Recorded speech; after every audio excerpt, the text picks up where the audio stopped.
2026 নির্বাচনের আগে the Bengal file ট্রেলারের ছবি প্রকাশ্যে আসতে এবার বাধা দিচ্ছে বাংলার পুলিশ প্রশাসন। এমনই অভিযোগ তুললেন ডিরেক্টর অগ্নিহোত্রী। ওনার পরিচালনাতেই এই দ্য বেঙ্গল ফাইলের ছবি ট্রেলার প্রকাশ্যে আনার কথা ছিল, কিন্তু সেই জায়গা থেকে বাংলার পুলিশ প্রশাসন বাধা দিচ্ছে। মমতার রাজত্বে বারবার কেন বাধা প্রাপ্ত হচ্ছে ডিরেক্টর অগ্নিহোত্রীর ছবি জানিয়ে কিন্তু একটা তুমুল বিতর্ক সৃষ্টি হয়েছে। শুরুতেই দেখাবো সেই ছবির ট্রেলার। बेटा अपना नाम बता। लेकिन सोचो सन 2050 जब ये इंडिया का पहला युवा माइनॉरिटी प्राइम मिनिस्टर बनेगा, तब हमारी डेमोक्रेसी की कितनी बड़ी जीत होगी।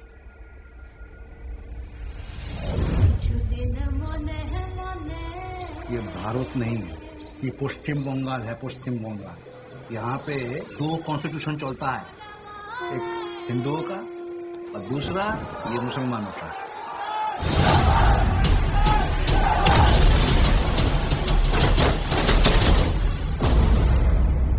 जिन्ना मेरे भाई, भारत का मुसलमान तो कन्वर्ट है, पहले तो सब हिंदू ही थे ना, हमारा डीएनए एक। नो मिस्टर गांधी, हिंदू मुस्लिम एक नहीं है। आप वेदों को मानते हैं, हम कुरान को मानते हैं, आप लाखों भगवान को मानते हैं, हम सिर्फ अल्लाह को मानते हैं। पाकिस्तान से फिर नहीं करा तो जिन लोगों को पता नहीं चला, इसे डायरेक्ट एक्शन डे मना रहा है। भारत हिंदुओं का राष्ट्र है और इस युद्ध में हिंदू हार रहे हैं। जीत कौन रहा है? जिन्ना, क्योंकि हम सब नशे में चूर हैं और इस नशे का नाम है गांधी की अहिंसा। पाकिस्तान जिंदाबाद।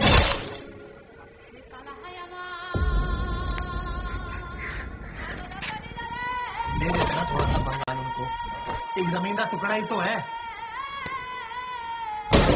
अगर बंगाल पाकिस्तान को दे दोगे तो क्या बंगाली संगीत, बंगाली भाषा, बंगाली खाने को भी दे दोगे? बंगाल को मारोगे तो भारत भारत नहीं रहेगा।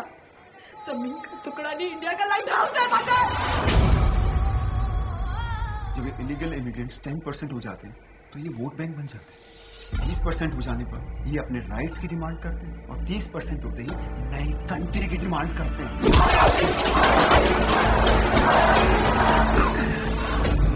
जो पार्टीशन 1947 में शुरू हुआ था वो आज तक चल रहा है और कभी खत्म ही नहीं होगा। क्यों आज किसी भारतीय की जान की कोई कीमत नहीं है? क्यों आजादी के 80 साल बाद भी हम उसी कम्युनल पॉलिटिक्स से लड़ रहे हैं? क्या हम आजाद हैं? और अगर आजाद है तो इतने बेबस क्यों?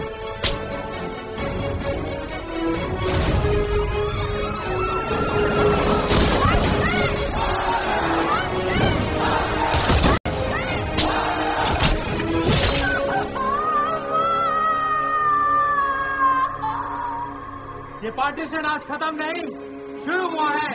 It's an unfinished project. विश्व एक खेल है, लोग मरते हैं, देश जलता है, खेल चलते रहता है।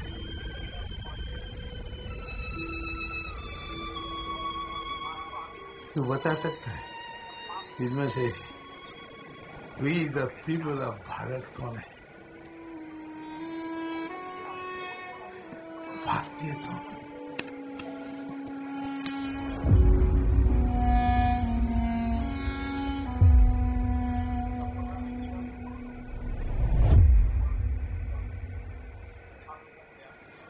আপনারা দেখলেন দ্য বেঙ্গল ফাইলস ছবির ট্রেলার।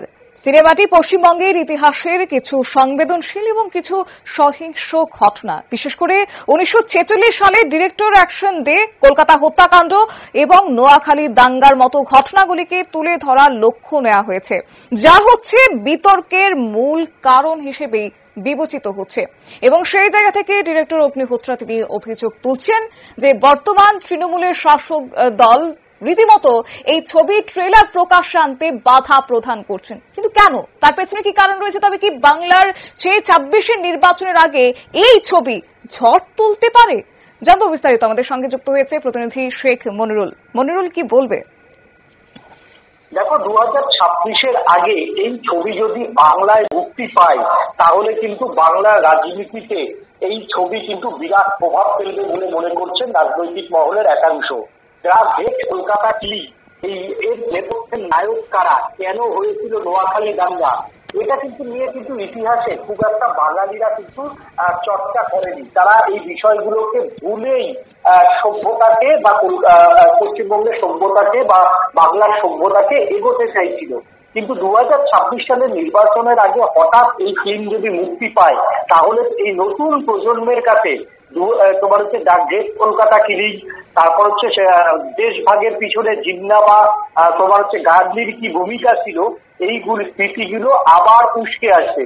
যেখানে দেখো মানে 2018 সালের পর একটা কিন্তু নতুন করে কিন্তু বিজেপি তার হিন্দুত্বের জোয়ার তুলে বঙ্গের মাটিতে কিন্তু একটু একটু করে তারা কিন্তু রাজনৈতিকভাবে তাদের মাটি শক্ত করেছে।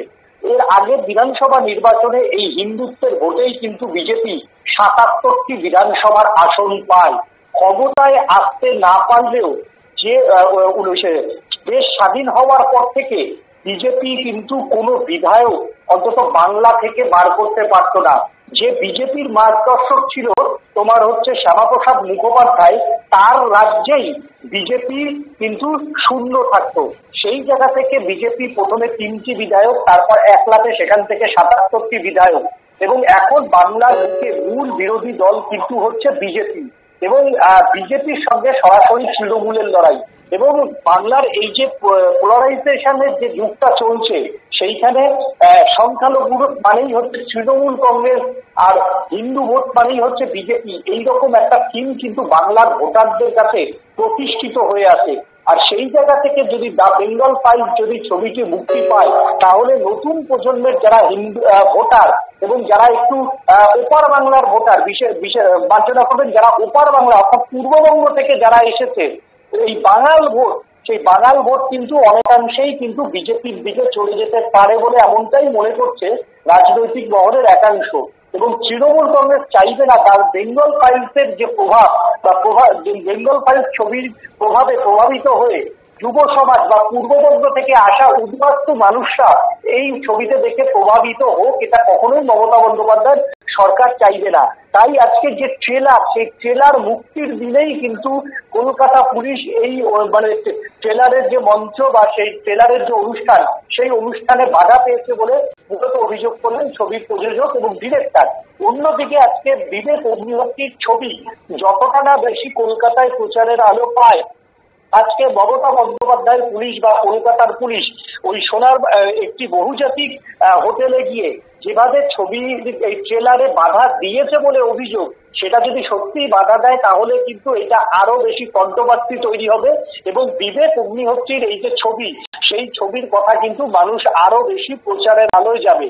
দেখো মমতা বন্দ্যোপাধ্যায় কিন্তু কখনোই আজকের সোশ্যাল মিডিয়ার যুগে এই ছবি দেখা থেকে মানুষকে কিন্তু আটকাতে পারবে না। তাই মমতা বন্দ্যোপাধ্যায় যত প্রেসার দেবে বা যত এই ছবির উপর বাধা নিষেধ করবে, ততই কিন্তু সাধারণ মানুষের আগ্রহ বাড়বে এবং যুব সমাজের কাছে আগ্রহ বাড়বে এবং হিন্দুত্বের যে জোয়ার, সেই জোয়ার যে আরো বাড়বে সেটা কিন্তু বলাই বাহুল্য।